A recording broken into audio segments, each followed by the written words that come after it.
In 1914, Ernest Shackleton aimed to do the impossible, cross the entire Antarctic continent on foot. This isn't a story of success. It's how a failed mission became the ultimate survival story.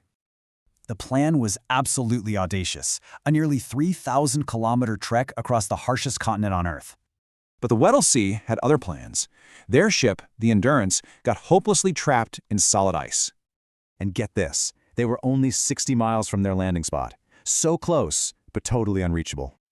So for 9 long months, 28 men were just prisoners, drifting helplessly with the frozen sea. Then, things got worse. The ice itself began to crush the ship in a final, brutal attack. After 3 days of fighting to save her, Shackleton gave the heartbreaking order. Their ship was gone. The original mission of exploration was over. Now, a new one had begun. Just survive.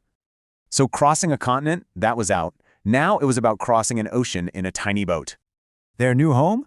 A floating chunk of ice they called Ocean Camp. Not exactly a safe neighborhood. Okay, imagine this. For 497 days, these guys didn't touch solid ground. That's almost a year and a half. When their ice floe finally broke apart, they made a desperate row for desolate Elephant Island. But this place was no paradise. It was just a barren rock, totally cut off from everything. Shackleton knew their only shot was a crazy one. He and 5 men would try to find help. Their plan? Sail a tiny boat through the Drake Passage, the most dangerous ocean on Earth. Incredibly, they made it to South Georgia, but on the wrong side.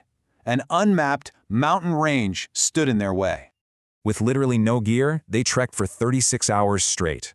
And somehow, they made it. Shackleton had found help, but what about his men? Were the 22 he left behind still alive? Back on the island, his second-in-command kept hope alive, saying this every single day. But it took 4 long months. 3 different rescue attempts were blocked by that same relentless ice. Shackleton never gave up. On the 4th try, he broke through, and he saw them all alive.